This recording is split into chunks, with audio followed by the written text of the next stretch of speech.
అయ్యా, మధ్యలో కల్పించుకుంటున్నందుకు క్షమించండి అయ్యా. ఈ పూజ పూర్తయ్యాక మీరు మీ భార్యకి తర్పణం వదలాల్సి ఉంటుంది.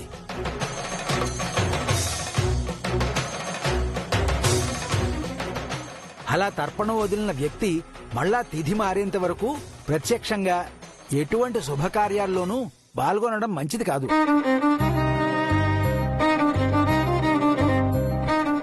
అందుకే అమ్మవారు మిమ్మల్ని వెళ్లొద్దని వారిస్తున్నారు.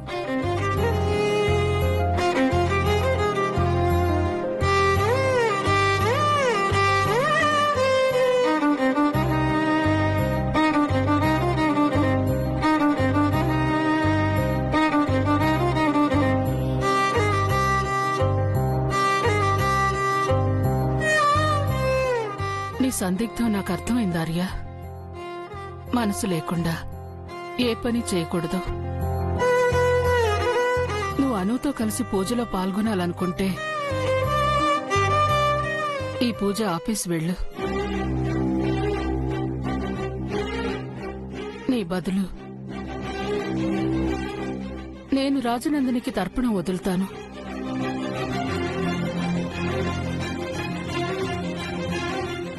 లేదు, గతించిన నీ ప్రేమ మీద నీకేమాత్రం గౌరవం ఉన్నా మనస్ఫూర్తిగా ఈ కార్యక్రమాన్ని జరిపించి నీ చేతులతోనే రాజనందునికి తర్పణం వదిలి భర్తగా నీ బాధ్యత నిర్వర్తించు.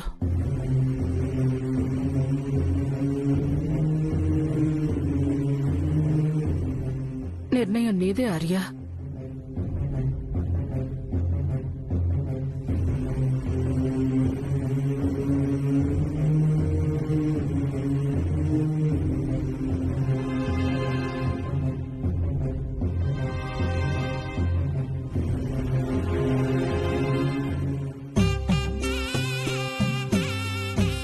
అమ్మీ, మనం గుడికి వెళ్ళొచ్చేంత వరకు దీపం వెలుగుతానే ఉండాలా. అఖండ దీపంలో కొంచెం నూనె ఎక్కువ పోయి. అలాగే అమ్మా. పద్దు, గుడి దగ్గర ప్రసాదం అది పంచడానికి నేను పేపర్ ప్లేట్స్ తెచ్చాను కదా, అవి సంచిలో పెట్టు. అన్ని పనులు నాకు చెప్పకపోతే నువ్వు చెయ్యొచ్చు కదా.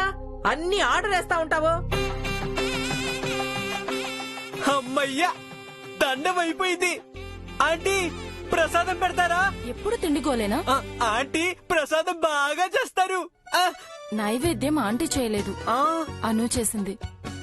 ఎవరు బోనం ఎత్తుకుంటారో వాళ్ళే నైవేద్యం చేయాలి. అవునా? అయితే అను ఎలా చేసిందో చూస్తాను.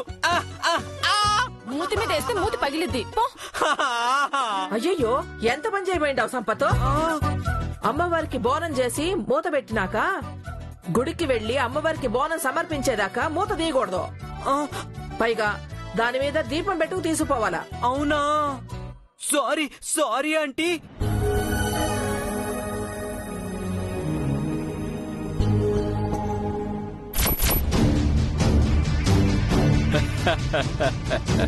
చూశారు కదా మేడం, స్పెషల్ బోనం. ఉడికి ఉడకని అన్నం, అస్సలు కరగని బెల్లం, పాలే పోయకుండా వండిన పరమాన్నం. దీంతో ఏం చేయబోతున్నావు? ఏముంది మేడం, అను ప్రత్యేకంగా ఎంతో నిష్ఠగా వండిన బోనం ప్లేస్ లో ఈ బోనాన్ని పెట్టడమే. అర్థమైంది. పాపమను తను వండిన బోనమే అనుకుని గుడికి తీసుకువెళ్తుంది. అక్కడి పూజారి గారు మూత తీసి అమ్మవారికి సమర్పించేటప్పుడు ఈ బోనాన్ని చూసి అపశకునం అపశకునం, అమ్మవారి బోనంలో తప్పిదం జరిగింది, అమ్మవారు ఈ బోనాన్ని తిరస్కరించింది అంటే మీరేదో కోరరాని కోరికేదైనా కోరుండాలి, లేదా చేయరాని పని ఏదైనా చేసుండాలి. అంటే ఏదో జరగకూడదని అమ్మవారు ఆదేశిస్తోంది అంటూ అను కుటుంబాన్ని హెచ్చరిస్తాడు. దాంతో అసలు ఈ పెళ్లి చేయడం కరెక్టేనా అని సుబ్బు పద్దులు ఇరకాటంలో పడిపోతారు. మరింకే వెళ్ళి ఆ బోనాన్ని మార్చి. నేనా? నన్ను అక్కడ చూస్తే ఏ సందులో ఏదో పని చేస్తానో అని అందరి కళ్ళు నా మీదే ఉంటాయి. పైగా నన్ను రెడ్ హ్యాండెడ్ గా పట్టించాలని అక్కడ తెక్కలు నా కొడుకున్నాడు. మరిప్పుడు దీన్ని మార్చడం ఎలా? మీరున్నారు కదా మేడం. నేనా? ఆ అంతమంది ఉండగా నేను మాత్రం ఎలా చేంజ్ చేయగలుగుతాను? దానికి నా దగ్గర ఓ ప్లాన్ ఉంది మేడం. ముందు మీరు ఈ బోనాన్ని ఎవ్వరికీ అనుమానం రాకుండా ఈ బ్యాగులోనే పెట్టి అను ఇంట్లోకి తీసుకెళ్ళండి. ఆ తర్వాత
ఏంటి బావా, జలుబు చేసిందా?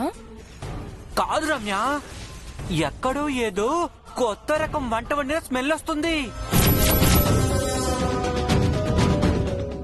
ఎక్కడ లేని వంటలనే నీకే స్మెల్ వస్తాయి. నువ్వు ఉండు రమ్య.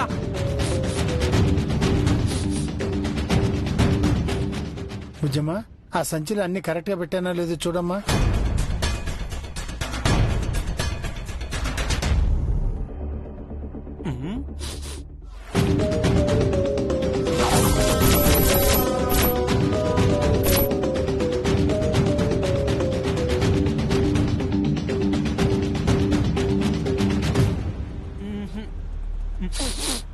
వీడేంటి అల్సేషన్ డాగ్ లా వెతుకుతున్నాడు? కొంపదీసి బ్యాగ్ లో ఉన్న బోనం కనిపెట్టేస్తాడా?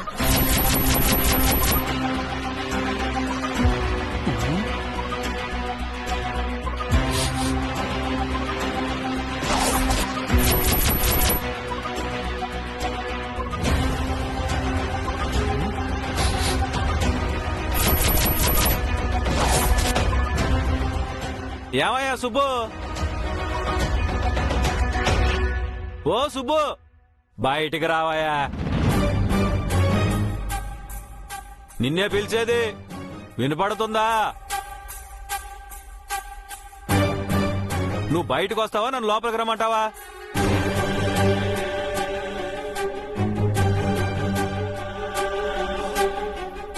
తింగర్ సమస్య. రా రా రా రా రా రా. ఏంటి రఘుపతి, ఇంటి ముందు నిలబడి ఏంటా కేకలు?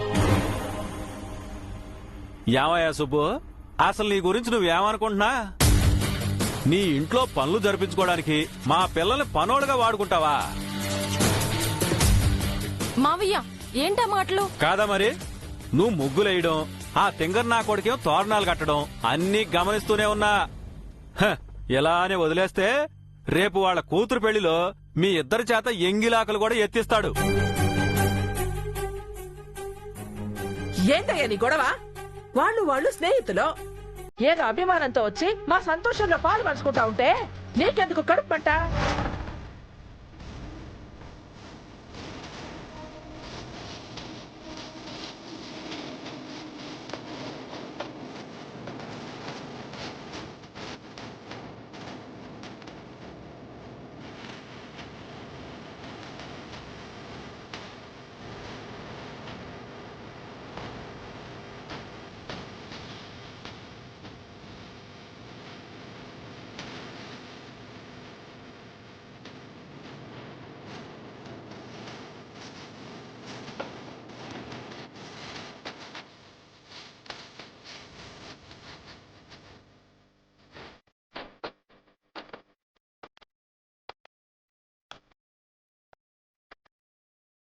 మేమేం మీలా ఆత్మాభిమానాన్ని చంపుకుని వియ్యాల వారు పంపించిన సామాను సరుకులతో సంబరాలు చేసుకోవట్లా. మాకుండేదేదో మాకు ఉంది. సంబంధం లేకుండా ఏం మాట్లాడుతున్నావా? వద్దు గారు, నేను మాట్లాడతానుండండి. ఏంటిది రఘుపతి, ఒకే కాలనీలో ఉండేవాళ్లు సంతోషమైనా బాధైనా కలిసి పంచుకోవాలి కానీ ఇలా పంచాయతీలు పెట్టుకోవడం కరెక్ట్ కాదు. పైగా ఇది అమ్మవారి కార్యం. అపచారం అపచారం. అయ్యయ్యో, ఏంటి ఇది అమ్మవారి కార్యమా? తెలియక తప్పు చేశానే, క్షమించండి మేడం. నేనెంతగా సుబ్బుకి దగ్గరవుదామనుకున్నా నన్ను దూరం పెడుతున్నాడు. అందుకే ఆ బాధను ఇలా చూపించాను. పొరపాటు నాదే. పదండి పదండి, అందరం కలిసి పూజను ప్రశాంతంగా జరిపిద్దాం. పదండి పదండి, పదండి పదండి, రారా పదండి లోపలికి. పదండి మేడం, పదండి పదండి. రండి మేడం రండి. సంపత్, ఆ ప్రసాదం గిన్నె పట్టుకో.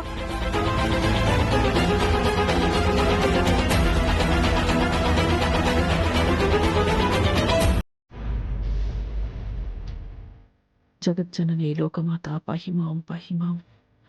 తల్లి చల్లగా చూడు, అన్ని శుభంగా నెరవేర్చు.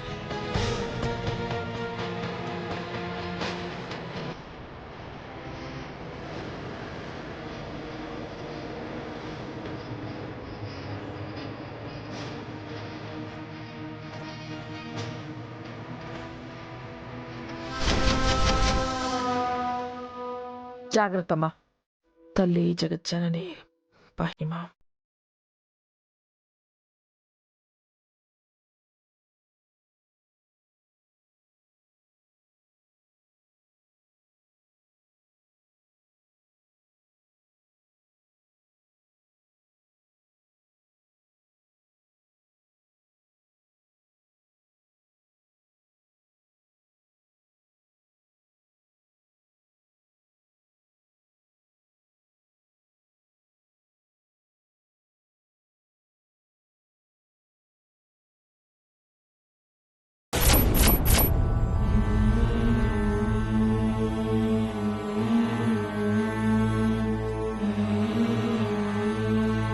ఆ దేవుడు నిన్ను అను చేస్తున్న పూజకు వెళ్లకుండా చేశాడంటే నువ్వు అను జీవితంలోకి వెళ్లడం కూడా కరెక్ట్ కాదని నా మనసు కనిపిస్తోంది.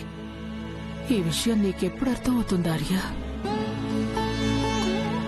అయ్యా, ఈ దర్భముడి ఉంగరం వేలుకు ధరించండి.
పంతులు గారు, అమ్మి చేత ప్రదక్షిణ చేయించి తీసుకురానా? అమ్మాయికి గౌరీదేవి ఆశీర్వాదంతో పాటు ఆ గంగమ్మ ఆశీర్వాదం కూడా లభించాలంటే బిందెతో గంగను తీసుకొచ్చి ప్రదక్షిణ చేయడం ఉత్తమం. అట్నే పంతులు గారు, తీసుకొస్తాను. మీరు కాదమ్మా, అమ్మాయి కాబోయే భర్తని వెళ్లి తీసుకురమ్మనండి.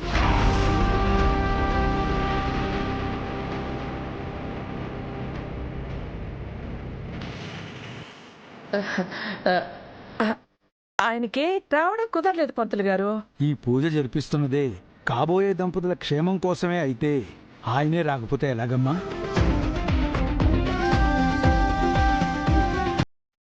పరిస్థితులు అనుకూలించలేదు పూజారి గారు. మరో మార్గం ఏదైనా చెప్తే. కన్న తండ్రి అయినా తీసుకురావచ్చు, మీరెళ్ళి తీసుకురండి. అలాగేనండి. శివాలయం పక్కనే కోనేరుంది, అక్కడికి వెళ్ళి తీసుకురండి. అలాగే. నేను పట్టుకుంటాలే, నువ్వు వెళ్ళు సుబ్బు. అమ్మా, బోనాన్ని అమ్మవారి ముందు ఉంచండి. పదమ్మి.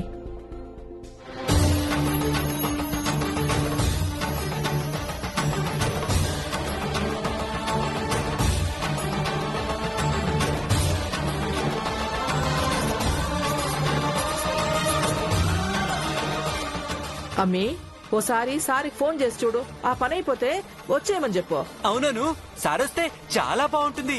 పద పద దా.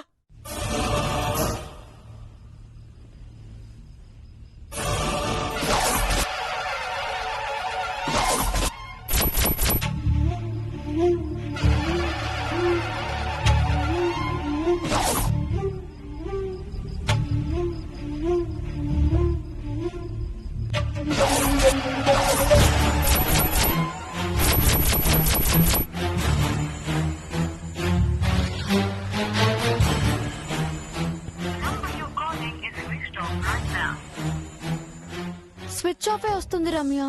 జెండేసర్ కి కాల్ చేయవే.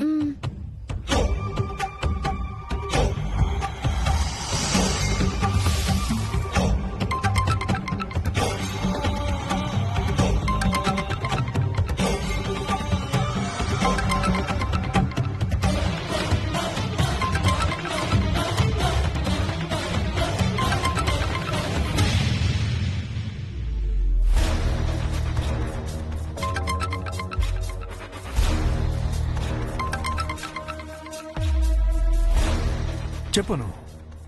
ఆర్య సార్ ఫోన్ ఇంకా స్విచ్ ఆఫ్ వస్తుంది సార్. మేం గుడికి కూడా వచ్చేసాము. అసలు సార్ ఎక్కడున్నారో ఏమైనా తెలిసిందా సార్? లేదను, నాకెంతవరకు కాంటాక్ట్ లోకి రాలేదు. సార్ వస్తానని మాటిచ్చి రాలేదు అంటే ఖచ్చితంగా రాలేని పరిస్థితుల్లోనే ఉండి ఉండాలి. బహుశా తను పూజకి రాలేకపోవచ్చును. ఐ మీన్, ఫోన్లో కూడా కాంటాక్ట్ చేయలేదు అంటే తను ఏ సిచ్యువేషన్లో ఉన్నాడో నువ్వే అర్థం చేసుకోవాలి.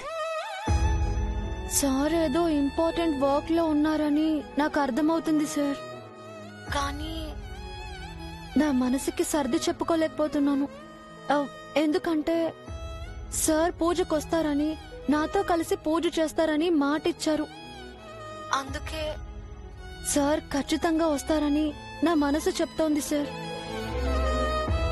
సార్ రావాలి, ఆయనే నా నుదుటిన కుంకుమ పెట్టాలి sir. Please Anu, try to understand.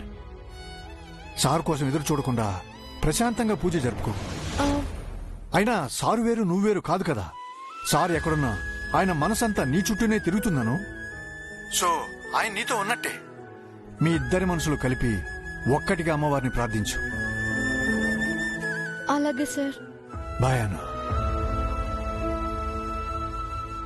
చూడమ్మా, కోనేరు ఎక్కడమ్మా? ఆ మండపం పక్కనే ఉంది, వెళ్ళండి. థ్యాంక్స్ అమ్మా.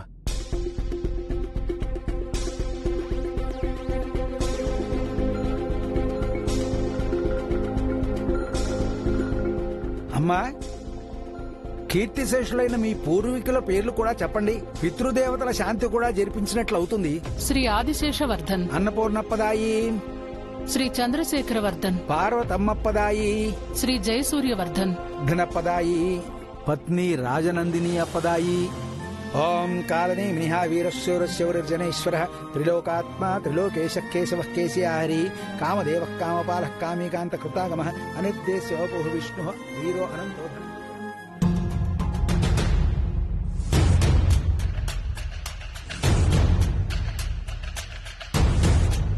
పంతులు గారు, అమ్మా, ప్రతి ఏడాది రాజనందినికి పిండ ప్రదానం చేస్తున్నాం. కాని ఏ ఒక్కసారి కూడా కాకి పిండం ముట్టనే లేదు. ఈసారైనా ముడుతుందో లేదో. అమ్మా, అకాల మరణం చెందిన వ్యక్తులకి వారి కోరికలు తీరకుండా ఆత్మలు సంతృప్తి చెందవు తల్లి.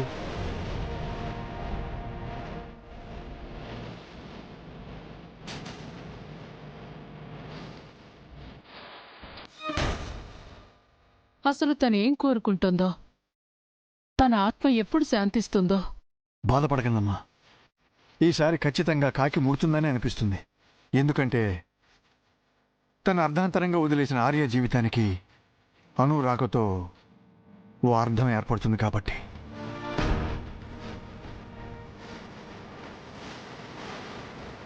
ఖచ్చితంగా రాజనందిని గారి ఆత్మ శాంతిస్తుందని అనిపిస్తుంది.